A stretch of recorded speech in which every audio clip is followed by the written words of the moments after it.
보겠습니다. 누가복음 17장 보도록 하겠습니다. 누가복음 17장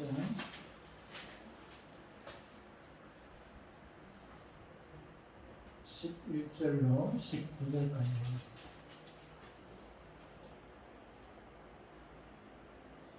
누가복음 17장 11절로 19절까지 봅니다. 11절로 19절까지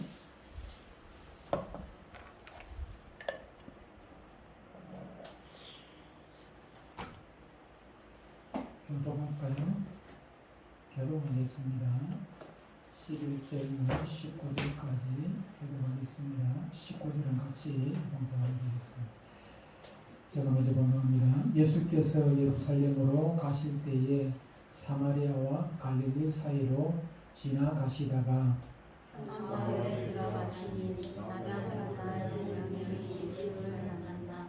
멀리 서서 소리를 높여 이르되 예수 선생님이여 우리를 불쌍히 여기소서 하거늘 오시고 이르시되 가서 저 사람들에게 병이 물으라 하셨으니 그들이 가다가 깨끗함을 받은지라. 그 중에 한 사람이 자기가 나은 것을 보고 큰 소리로 하나님께 영광을 돌리며 돌아와 예수의 나라를 감사합니다. 그는 사마리아에서 예수께서 대답하여 이르시되 10사람이 다 깨끗함을 받지 아니하였느냐 그 9은 어디 있느냐 이 많이 외에는 하나님께 영광을 돌리려는 자가 언제나 하시고 같이 읽습니다. 그에게 이르시되 일어나 가라 네 믿음이 너를 구원하였느니라 하시더라. 아멘. 오늘 말씀의 제목은 감사할 것밖에 없습니다. 매주 감사절입니다. 이스라엘 백성들은 매주제를 7일간 지켰는데 대표적인 농산물인 밀, 보리, 포도, 무화과 이런 것들을 수확을 하고 그런 수확을 있게 하신 하나님 앞에 감사하는 의미로 이 절기를 지켰습니다. 보다 또 구체적이고 다른 매주제의 의미는 오후 예배 때 말씀을 드리도록 하겠습니다. 오늘날의 맥주제는 이러한 성경적인 배경과 더불어 지난 전반기 6개월 동안 하나님께서 베풀어 주신 우리가 비록 농사는 짓진 않지만은 우리가 직장에서든지 사업에서든지 가정에서든지 하나님께서 지난 6개월 동안 지켜주시고 보살펴 주신 그 은혜를 돌아보고 감사하는 절기가 되었습니다. 사람이 동물과 다른 점이 무엇이겠습니까? 사람이 동물과 다른 점이 있다면 그것은 감사하는 마음이 있다 하는 것입니다. 토리 맞지? 토리가 감사를 알겠습니까? 감사를 모르고 토리는 지능은 있지만 있어가지고 이 동물들은 자기한테 잘해주는 사람한테 잘 따라가. 왜 그러냐면 잘 따라야 자기가 먹을 게 하기 때문에. 우리 토리가 철웅씨한테는 철웅씨를 별로 안 좋아하거든. 먹을 거 잘 안 주니까 잘 주고 하도 철웅씨는 가정에서 이 개들이 눈치가 빨라가지고 누가 이게 그 대장인지를 안단 말이야. 네. 눈치가 빨라요. 그래서 대장한테 잘 보이야 잘 얻어먹거든. 그래서 그런 것들을 알고 하는 것이 이거 잘 해줘가지고 감사해서 꼬리 흔들고 하는 건 아니에요. 뭐 때로 뭐 반갑겠지만은 반가워서 꼬리 흔들고 하는 것도 이게야 뭐 안 하겠나 하겠지만은 걔들은 사랑하고 팔려가지고 정말로 감사하고 은혜를 알고 그런 것들은 어떤 습관이라든지 그런 것 때문에 그런 거지 그렇지 못하다는 것입니다. 사람이 그런 것들을 모르면은 개보다 못하다 짐승보다 못하다 그런 얘기를 하잖아요. 개도 짐승도 은혜를 좀 알기는 알 수도 있겠다 그렇죠. 특히 개 같은 경우는 보면 조금은 그렇게 있는 것 같아. 보니까 오래 주인을 따다 보면은 개는 좀 다른 짐승과 좀 다른 것 같긴 하고. 그래서 성경을 보면은 짐승도 그 어미는 자식을 챙기고 하잖아요. 그죠? 한다는 그런 얘기 있는데 개는 조금 다를 수도 있긴 하겠습니다만 그러나 사람하고야 차이가 있지 않겠습니까? 특히 성도는 우리 예수 믿는 성도는 예수 믿지 않는 사람하고 다른 것이 무엇입니까? 하나님의 은혜를 안다 하는 것입니다. 하나님께 감사할 줄 아는 것이 바로 성도가 아니겠습니까? 세상에는 좋은 것을 선물로 받고도 그것을 감사할 줄 모르는 사람들이 얼마나 많이 있는지 모릅니다. 좋은 직장 주면 더 월급 올려주면 더 올려달라고 하는 것이 사람이 이만큼 올려준 것도 감사한데 아니면은 이 어려운 시대에 나를 사원으로 직원으로 써준 것만 해도 감사다 그렇게 생각하지 못하고 그렇게 생각하지 못하고 입사할 때야 채용 들어갈 때야 막 오만말 해가지고 입사하지요. 면접할 때 하는데 딱 입사하고 나면 그때부터 또 달라지는 것이 사람의 심리더라고요. 좋은 직장, 좋은 남편, 좋은 아내 그럼에도 불구하고 그것을 감사하지 못하는 것이 우리들 아닌가. 왜 그렇겠습니까? 그것은 우리 마음에 병이 들었기 때문에 바로 보지 못하기 때문에 그렇지 않나 그런 생각을 해봅니다. 로마서 1장 21절로 23절에 이렇게 말씀합니다.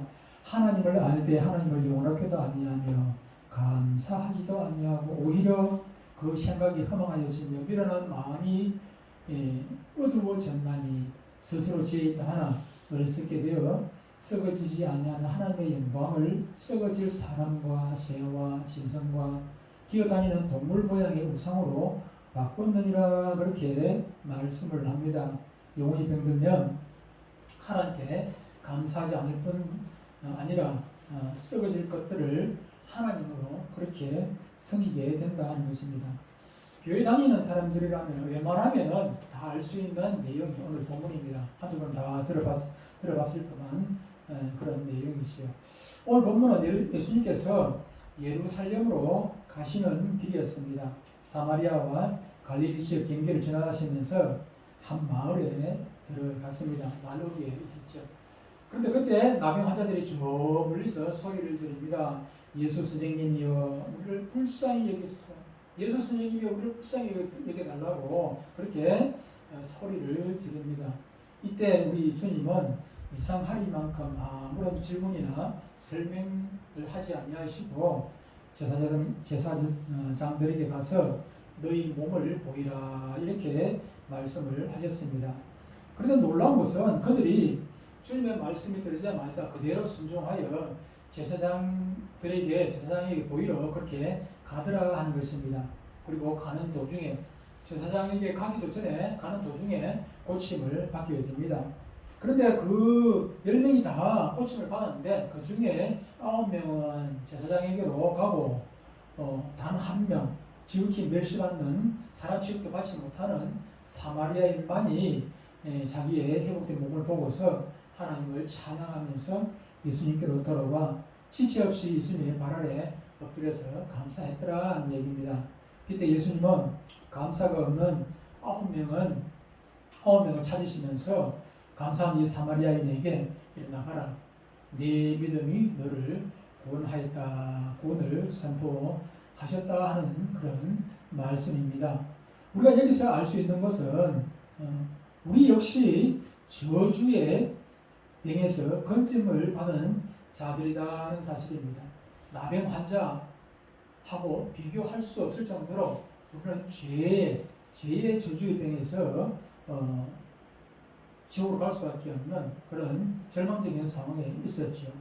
나병은 나균으로 우리 말로 하면 나균으로 인한 전염병이죠. 균이 전염이 되는데 지금도 나병이 있나요? 지금 나병 환자가 있나 모르겠다. 나병은 지금은 치료가 되니까. 근데 그분들은 이미 치료된 사람들이 여기서 모여서 지금 현재는 살고 있는가 아니겠는가. 지금도 나균이 어디에 있을지는 모르겠어요. 있다 할지라도 치료가 가능하니까 큰 어려움인 것 같아요. 그런데 이게 1874년 노르웨이의 한센이라는 사람이 이 나균을 발견을 하게 되죠. 발견. 발견하게 되는데 그때부터 이 나병에 대해서 한센시병이다. 나병을 한센시병이다. 한센시병이다. 그렇게 부르고 있습니다. 주님 이 땅에 계실 당시에 메소포타미아와 동양 지역에서는 이 나병으로 시달리는 사람들이 아주 많았다고 합니다. 그 당시 사람들은 이 나병이 걸리면은 하늘이 내리는 저주의 병이라고 그렇게 믿고 있었습니다. 그래서 병이 낫게 된 경우는 반드시 제사장의 확인을 받아야 했습니다. 10명의 나오자들은 예수님의 말씀에 따라 바로 발길을 옮겨 제사장에게로 가고 있었습니다. 신기하게도 가는 도중에 예수님께서는 손을 얹어가지고 어떻게 치료를 해주신 것도 아닌데, 아니면 그 앞에서 나을지어다 이렇게 말씀하신 것도 아니고, 이제부터 나았다 그렇게 말씀하신 것도 아니고, 그냥 가라. 가서 제사장에게 보이라고만 말씀을 하셨는데, 근데 이들이 그대로 순종해서 제사장에게로 가는 도중에 모두가 몸이 깨끗하게 나았다는 것입니다. 여기서 나았다는 얘기는 나병 그냥 나은 정도가 아니고 어린아이 같이 회복이 되어졌다. 나병이 지금은 나았다 할지라도 병이 수동이 돼가지고 손가락이 떨어졌는데 어떤 손가락이 다시 붙는 건 아니지 않습니까? 새 손가락이 살아 나오는 것도 아니거든요. 손가락이 떨어져 나가서도 고대가 떨어진 상태에서 그냥 치료가 되어진 상태지만, 예수님께서 낫게 하시는 것은 어떤 손가락도 다시 생기고, 어떤 귀도 다시 생기고, 삐뚤어졌던 입도 다시 말라지고, 코도 붙어지고, 피부도 나만 잡고 보니까 어린아이 같이 깨끗하게 회복되었더라. 그렇게 말씀하죠. 지금은 이제 흉터가 그대로 남아있어요. 지금 약으로 치료하면 흉터는 그대로 남아있거든요. 근데 성경에 보니까 나만 장국이 나올 때 보니까 어린아이 피부같이 깨끗하게 회복이 안 되었다는 거죠. 그러니까 다 깨끗이 원래대로 그렇게 나병이 걸리기 전과 같이 그렇게 동일하게 회복이 되어진다는 것이죠. 신경도 간 도중에 이 몸이 낫고 나니까 그들은 너무나 기쁜 나머지 각기 지 길로 가게 됩니다. 오늘 본문에서 주님의 능력을 보게 됩니다. 이렇게 흉한 죽음의 병에 걸린 사람도 주님에게는 아무런 문제가 되지 않는다는 것입니다. 주님은 본인들이 스스로 자기의 병을 고백을 하고 추한 병에 걸렸다는 것을 고백하고 주님 앞에 나오면은 어느 병이든지 어떤 병이든지 어떤 흉악한 병이라도 다 주님께서는 낫게 해 주신다는 것입니다. 세상 질병과 비교할 수 없는 죄병에 걸려가지고 지옥에 가는 사람들이라도 나는 죄인입니다 하고 주님 앞에 나왔을 때 그 죄 문제를 예수님께서 해결해 주시고 담당해 주시고 우리를 죄에서 깨끗이 해 주시는 분이 바로 주님 아니겠습니까? 누가복음 5장 32절에 이렇게 말씀을 합니다. 내가 의인을 부르러 온 것이 아니요 죄인을 불러 회개시키러 왔노라. 그렇게 말씀을 하셨습니다. 주님 오신 목적은 바로 영적인 나병 환자를 구하러 오신 것입니다. 그렇지 않다면 주님께서 영적인 나병, 육적인 나병 것 때문에 주님께서 뭐하러 오시겠습니까? 그것은 주님 아니라고 할 수 있는 이 땅에서 누가 하겠죠. 그런데 주님께서 이 나병 환자를 고쳐주신 것은 영적인 나병 환자를 염두에 두고 이런 질병을 고치시고 하셨다는 것입니다. 히브리서 4장 16절에 이렇게 말씀합니다. 그러므로 우리는 긍휼하심을 받고 때를 따라 돕는 은혜를 얻기 위하여 은혜의 보좌 앞에 담대히 나아갈 것이니라. 이 나병 환자들이 주님 앞에 나와가지고 예수 선생님이여 우리를 불쌍히 여겨달라고 그렇게 고백한 것처럼 우리도 주님 앞에 나와가지고 무릎 꿇고 우리를 불쌍히 여겨달라고 그렇게 주님 앞에 간청을 하며 강구하면은 우리의 모든 질병뿐만 아니라 영적인 질병까지도 주님께서 치유해 주신다 하는 사실입니다. 두 번째로 우리가 기억해야 할 것은 신앙은 확신에 찬 모험입니다. 모험이지요. 눈에 보이지도 않고 잡히지도 않는데 천국에 누가 갔다 와가지고 사진다 찍어 온 사람이 있습니까? 예수님 외에는 아무도 천국에서 갔다 온 사람이 없어요. 그럼에도 불구하고 우리는 천국을 묻는 것이에요. 천국을 묻는. 예수님을 우리가 봤습니까? 언제 봤습니까? 예수님 사진은 있습니까? 그렇지도 않습니다. 그럼에도 불구하고 그분의 말씀을 하나님의 말씀으로 믿고 우리를 의지하고 그분의 말씀에 순종하고 나아가는 것이거든요. 이거는 확신에 찬 모험이라는 것은 손에 잡혀주지 않는 것 같다가 그걸 믿어야 하는 것이 그게 믿고 나가는 것이 그게 모험 아니겠습니까? 그렇죠? 예수님은 나온 자들에게 왜 그 자리에서 고쳐주시지 아니하고 그래서 고칠 수 있잖아요. 예수님께서는 말 한마디 하면은 그대로 고쳐주실 수가 있음에도 불구하고 고쳐주시지 않고 제사장에게 가서 그 몸을 보이라 그렇게 하셨을까 하는 것입니다. 나온 자들은 제사장에게 가서 진단을 받고 고침받았다고 인정을 받아야 사회에 복귀할 수 있고 일반인들과 나간 자 아닌 일반인들과 접촉할 수가 있었습니다. 그런데 만일 예수님 말씀에 순종해가지고 제사장에 보이러 간다고 갔다가 마을에 들어갔다가 그때 나병이 낫지 않은 상태로 마을 안에 들어갔다 하면은 돌에 맞아 죽을 수도 있는 상황이거든요. 돌에 맞아 죽습니다. 남자들 오면은 돌 던져 오지 말라고 성경에 보면 되고 있는데 돌을 던지단 말이야. 그럼 돌에 맞아가 죽을 수도 있는데 그런 위험한 일을 어떻게 그들에게 시켰습니까? 그들은 어떻게 그 예수님 말씀에 순종을 하게 됩니까? 모험. 예수님 말씀을 믿고 그대로 나간다는 것은 그런 모험을 하고 나가는 것입니다. 그런데 모험이라고 해가지고 일반인들 믿어봐야 본전을 생각하고 나가는 것이 아니라 우리가 하는 이 모험은 확신을 가지고 나아가는 그런 모험인 것이지요. 우리 주님은 그런 모험을 요구하시는 것입니다. 이 나간 자들에게 그런 모험을 요구하신 것 같이 저와 여러분들에게도 눈에 보이지도 않고 손에 잡히지도 않는 것들 믿음으로 나아가라고 모험으로 나아가라고 그렇게 요구하고 있다는 사실입니다. 믿음은 말하는 것들의 실상, 보지 못하는 것들의 증거입니다. 보지 못하는 것들의 증거. 주님은 우리에게 지금도 목숨 걸고 믿고 나아가는 모험을 요구하신다 하는 사실입니다. 수고하고 무거운 짐을 아까 제가 기원에서 읽었던 말씀인데 주님께서 뭐라고 말씀하십니까? 수고하고 무거운 짐을 다 내게 오라 내가 너희를 쉬게 하리라. 그러면서 주님께서 대신 십자가를 대신 짐을 무거운 짐을 져 주신다 하는 것이 아니고 우리 보고 주님의 짐을 들어치고 그렇게 나가야 하지 않습니까? 그럼에도 불구하고 너는 마음의 힘을 얻으리니 내 짐을 싣고 가벼움이라 그렇게 말씀하십니다. 주님의 말씀에 순종하고 나가면은 우리가 우리 짐뿐만 아니라 주님의 짐을 들어치고 가더라도 저기 훈동에 가면은 그 수집이 맞지? 한 마리 수집이 있으니까 그거 가면 멍에를 더 걸어놨어요. 거기 그 집이 저 고풍으로 그렇게 막 지나왔잖아요. 고풍을 해놨는데 그 안에 들어가면은 전부 다 흙으로 그 벽을 이렇게 박아놨는데 거기 보면은 이 멍에가 있어. 멍에. 제가 가가지고 봤는데 멍에를 다 걸어놨어. 그 멍에가 소와 이어지는 거거든. 근데 그 멍에는 짐을 끌기 위해 가지고 짐을 수리에 끌기 위해 가지고 멍에를 매는 거거든요. 주님께서 말씀하십니다. 주님의 멍에를 매라는 것입니다. 주님의 짐을 끌고 가라는 것입니다. 그럼에도 불구하고 내 짐을 싣고 가볍다 네 마음의 힘을 얻는다 그렇게 말씀합니다. 어떻게 그렇게 할 수 있습니까? 우리가 모험을 해요.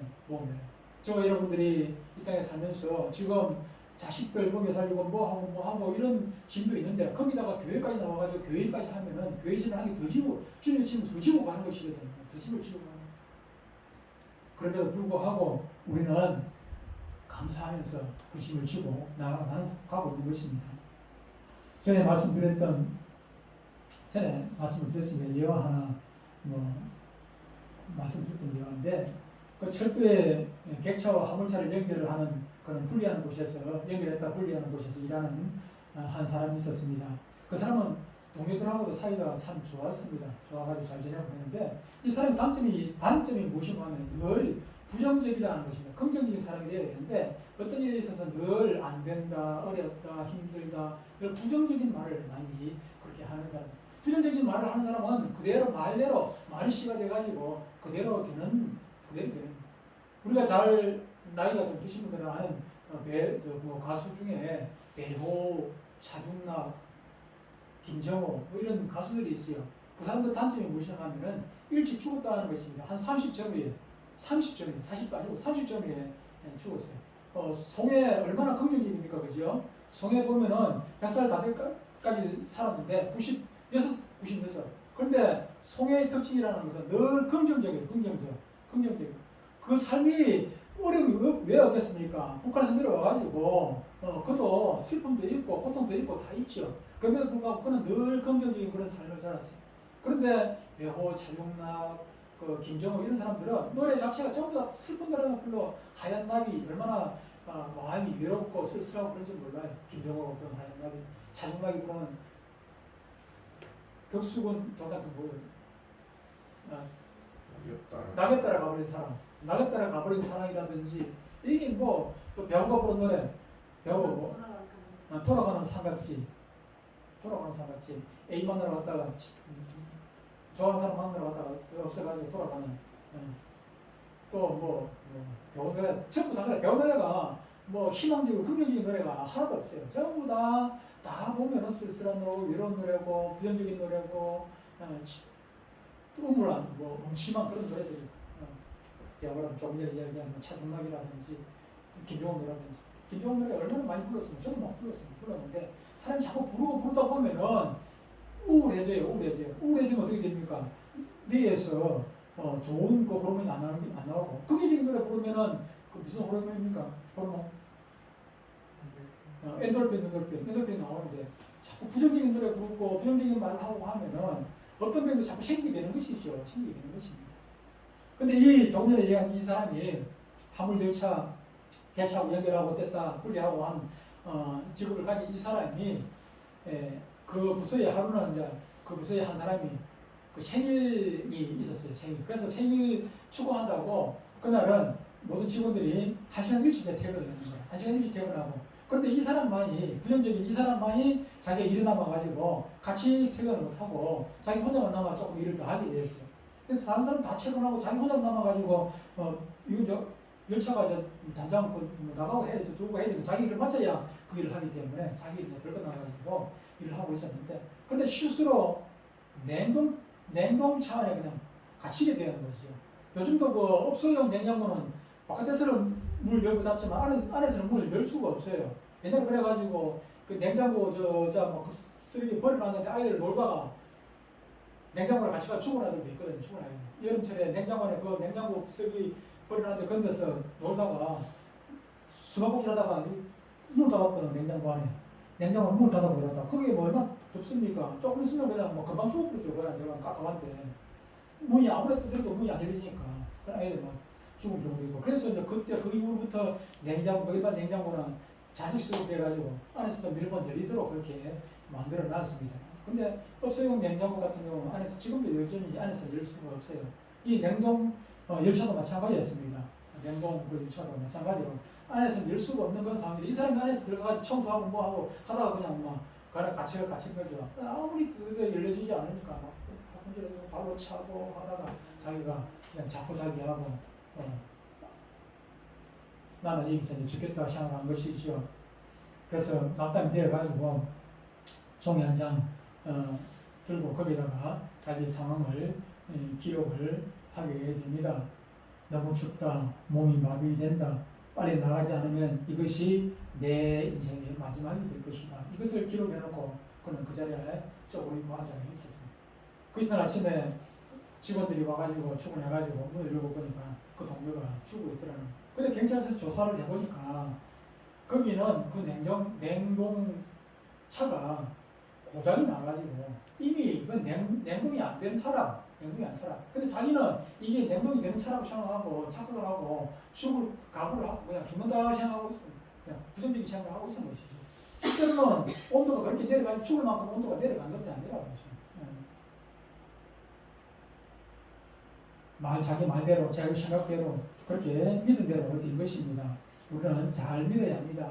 믿는 대로 주님께서 네 믿음대로 늘 그렇게 말씀하십니다. 우리가 믿는 대로 우리가 말하는 대로 되는 것입니다. 그래서 늘 말할 때도 조심해서 말해야죠. 자식들한테도 잘 된다 해야지. 죽겠다 하면 안 되잖아요. 그죠? 살겠다. 그래서 우리나라 왜 이렇게 나라가 잘 됐냐? 옛날에 우리 어머니 시절에 60년대 50년대 그때 우리 어머니들이 아이를 코풀 때 기질대고 흥해라 그래가지고 나라가 흥해졌다. 그런 얘기. 말은 참 우리 옛날에 어머니들 참 말은 막 모질게 했어요. 모질게 했는데 그렇게 해서 좋을 게 뭐가 있겠습니까? 늘 긍정적인 말, 믿음의 말을 하시기를 바라고. 그리고 이 믿음이라는 것이 바로 모험이라는 사실 확신에 참 그냥 긴가 민가 밑자와의 번지다 그런 생각 말고 확신에 참 믿음을 가지고 나가요. 갈까 안 갈까 하다 보면 중간에 떨어져 버려요. 확실한 믿음을 가지고 모험을 해 나가는 것입니다. 세 번째로 감사에 차이가 있었다. 누구하고? 9명하고 1명하고 이 감사에 차이가 있었다는 것입니다. 나병에서 고침받은 이들의 모습에서 차이점을 하나 찾는다면 그 차이는 시간적인 차이가 있습니다. 9명도 감사했겠죠. 9명 나병에서 나왔는데 그 감사 안 하겠습니까? 사람이라면 감사하는 것은 당연한 것입니다. 감사했을 것입니다. 그런데 주님 앞에 나오는 그 시간적인 차이가 있었다는 것입니다. 한 명은 자기가 나온 것을 확인하자마자 바로 주님께 달려나왔고 9명은 다른 볼일 보고 나중에 주님 앞에 감사하지 그런 생각이 있겠죠. 왜 감사하는 마음이 없었겠습니까? 9사람은 주어진 축복을 먼저 가족과 함께 누리고 그 다음에 예수님께 감사하려고 했을 것입니다. 같은 감사라도 주어진 복을 먼저 자신이 먼저 누리고 그 후에 드리는 감사와 먼저 감사를 드리고 나중에 복을 누리는 것이 그 가치 면에서 있어서 다르다는 것입니다. 요즘은 뭐 우리가 월급을 타면은 전부 다 통장으로 들어오니까 다릅니다만 전에 우리 봉투로 월급을 받을 그 시절에는 월급 받으면 어떻게 됩니까? 월급 받으면 제일 먼저 하는 게 봉투에서 돈을 끄집어내가지고 그 중에 10분을 떼가지고 딱 놓고 10점 먼저 떼어놓고 난 다음에 그거 가지고 나머지 그 다음에 아무리 급한 일이 있어도 이거 저 오늘 당장 이 돈 가지고 모자라고 해놓는다 할지라도 그 중에서 일단 10분을 먼저 딱 떼어놓고 난 다음에 먼저 우리가 그 다음에 우리가 다른 걸 쓰는 그런 습관을 우리가 길렀지요. 마찬가지입니다. 늘 우리가 주님 앞에 복을 받고 살아가는데 우리가 무슨 감사하는데 시간 걸립니까? 우리가 지금 이 사마리아 이 사람은 주님 앞에 나와야 되겠지만 그 나오는 시간이 필요하지만 우리는 그럴 필요가 없어요. 교회까지 안 나와도 돼. 교회까지 안 나와도. 감사님 생기면 그 자리에서 그냥 무릎 꿇고 눈 감고 아니면 눈 떠가도 상관없어요. 눈 떠가도. 주님 감사합니다. 감사합니다. 감사합니다. 하루에 10번 하면 어떻고 100번 하면 어떻습니까? 가다가 넘어졌는데 팔이 깨져도 감사합니다. 아이고 이보다도 더 다칠 수 있었는데 팔이 부러질 수 있었는데 조금만 그냥 긁히고 말았네. 다리가 부러졌어요. 전에 박유진 장관이 그래. 다리가 부러지는데 한쪽 다리 부러지는데 아이고 두 쪽 다 한쪽 다리 상하니까 그래도 감사하더라고요. 한쪽 다리 부러지는데 두 쪽 다리 다 부러지고 한쪽 다리만 부러져서 감사합니다. 감사할 게 얼마나 많아요. 감사할 게 많단 말이에요. 수도 없어요. 그래서 우리가 순간순간 이렇게 감사를 먼저 하고 그 다음 우리가 할 일을 하는 것이 중요하다는 것입니다. 항상 서로가 먼저 할 일이고 당연할 일이 무엇입니까? 먼저 할 일, 나중에 일 구분해가지고 하는 건 중요하다 하는 것입니다. 네 번째로 제사보다 선행되어야 할 것은 감사입니다. 제사보다 잘 안 보이죠? 저는 보이는데 제사보다 먼저 해야 될 것이 감사라는 사실입니다. 지금 예수님은 제자들 데리고 예루살렘으로 가시는 중입니다. 예루살렘 왜 갑니까? 지금 예루살렘 올라가면은 얼마 있어가지고 군병들에게 잡히고 십자가에 달리시게 될 것입니다. 사실은 죽으러 올라가는 길입니다. 예루살렘은.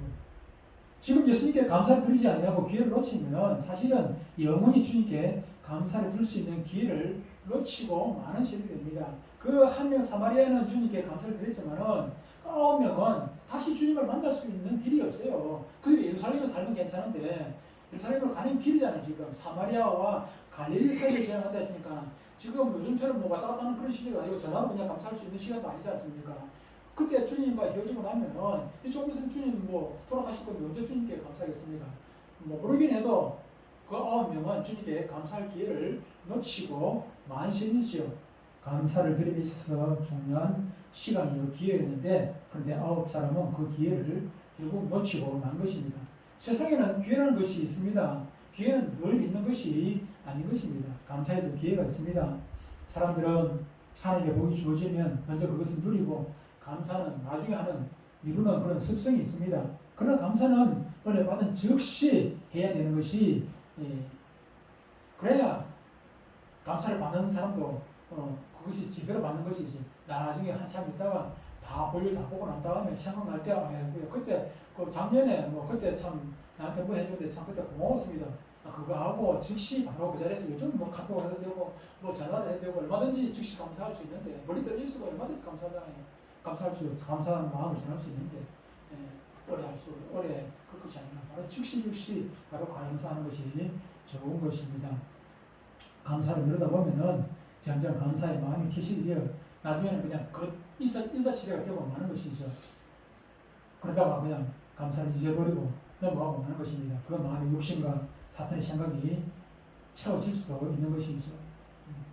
감사를 표현해야 할 때 제때 하는 것이 겨울에 따끈따끈한 찐빵을 먹는 거하고 똑같아요. 그냥 다 식어버리고 나면 찐빵에 맛이 없죠. 맛이 없죠. 마찬가지로 감사를 즉시 하는 것, 그것이 지혜 맛을 내는 감사가 되는 것입니다. 오늘 본문 15절에 이렇게 말씀합니다.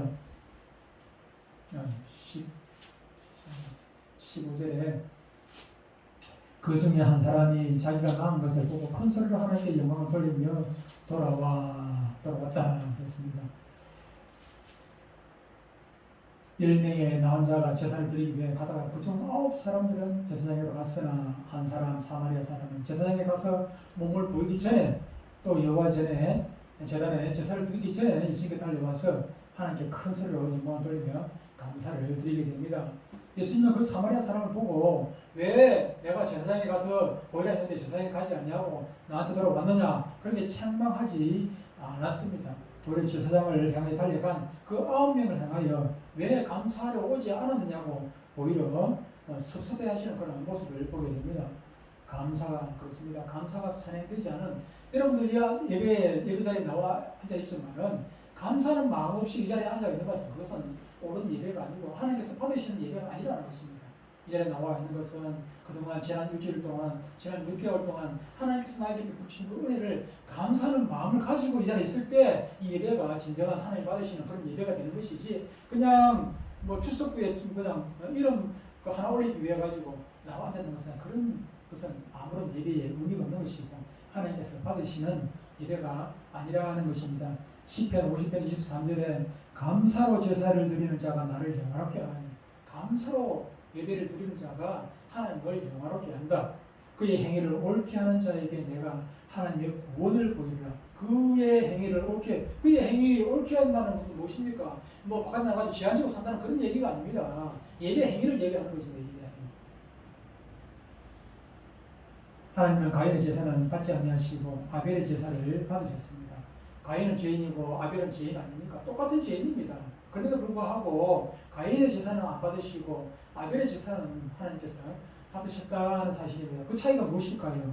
가인은 욕심으로 드린 제사였습니다.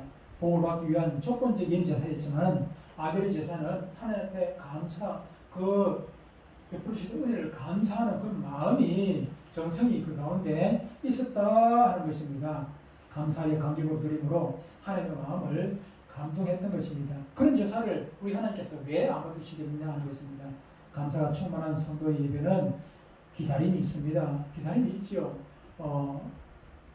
우리가 젊을 때 데이트할 때 얼마나 기다리십니까? 데이트할 때 기다리고 빨리 가고 싶고 왜 시간이 안 가나 시간이. 제가 직장 생활할 때 월요일이 제일 시기였어. 월요일이 제일 시기였어. 주일하고 거리가 멀기 때문에 주일날 예배 들어가야 돼. 그런 마음은 아니고 주일날은 하루 쉬니까 일 안 하고 하루 쉬니까 그때 토요일도 안 쉬는 시절이었어요. 토요일 반복이에요. 토요일 반만 쉬는 그런 시절이었는데 근데 월요일 되면은 어떻게 지루한지 너무 멀어. 주일날까지 거리가 너무 멀어. 그런데 주일날 쉬기 위해 가지고 주일을 기다리는 것이 아니라 주일날 하나님 앞에 예배 드리는 것 그것이 기쁘고 즐겁고 또 주일날 성도들 만나는 것이 기쁘고 즐겁고 그래서 주일이 기다려지는 것 그것이 우리 성도들에게 그런 마음이 그런 기다림이 우리 가운데 있어야 되는 것입니다. 그런 사람에게 하나님께서 놀랍도록 은혜를 베풀어 주실 것입니다. 마지막으로 감사하는 사람은 더 귀한 것을 받게 된다는 것입니다. 19절에 이렇게 말씀합니다. 그에게 이르시되 일어나 가라. 내 믿음이 너를 구원하였느니라 하시더라. 내 믿음이 뭘 봅니까? 예수님께서 그 사마리아 사람에게 무엇을 보고 그 네 믿음이라고 표현한 것입니까? 와가지고 감사할 줄 아는 그 믿음 보는 것입니다. 그렇습니다. 감사하는 자에게는 믿음이 있습니다. 믿음이 있기 때문에 감사하는 것이거든요. 믿음이 없는 사람은 절대로 하나님 앞에 감사하지 못하죠. 믿음이 없는데 어떻게 하나님께 감사를 하겠습니까? 예수님은 감사하는 그 행위를 믿음이라고 지금 말씀을 하고 있습니다. 감사가 있는 믿음과 감사가 없는 믿음은 분명한 차이가 있습니다. 감사가 있는 믿음이 진짜 믿음으로 구원을 얻게 된다는 것입니다. 그러나 감사가 없는 믿음은 옳은 믿음이 아닙니다. 믿음이 없기 때문에 감사가 없는 것입니다. 예수님은 감사로 달려온 그 사마리아 사람에게 구원을 선포하셨습니다. 구원을 선포하셨습니다. 그 사람이 안 죽고 영원히 산 것은 아니지 않습니까? 그 한 명도 죽고 9명도 죽고 지금 다 죽고 없습니다. 그래도 불구하고 그 9명은 감사할 기회를 놓치고 지구에 가서 한 명은 감사할 기회를 그대로 살려서 예수님께 나와가지고 감사함으로 예수님께서 네 믿음이 너를 구원하느니라 구원받게 되었다는 사실입니다. 영원한 생명을 그가 얻게 되었다는 것입니다.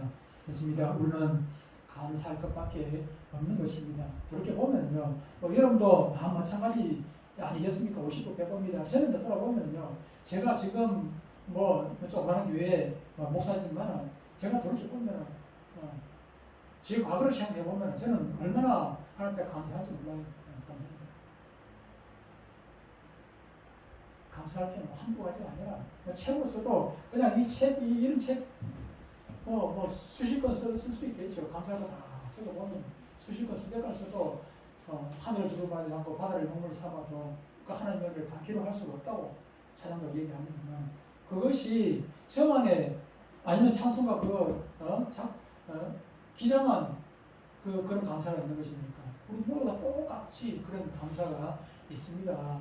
헤아릴 수 없는 수많은 감사가 있습니다. 근데 과연 여러분들은 지난 6개월 동안 얼마나 하나님께 감사하면서 그렇게 사셨습니까? 지금부터라도, 오늘부터라도, 지금 이 시간부터라도 주님 앞에 가는 날까지 늘 감사가 여러분들에게서 떠나지 않냐고 그런 걸 통해서 하나님께서 주시는 놀라운, 예비하신 놀라운 복들을 받아 누리는 행복한 성도들 다 되시기를 주님으로 축복합니다. 기도하겠습니다.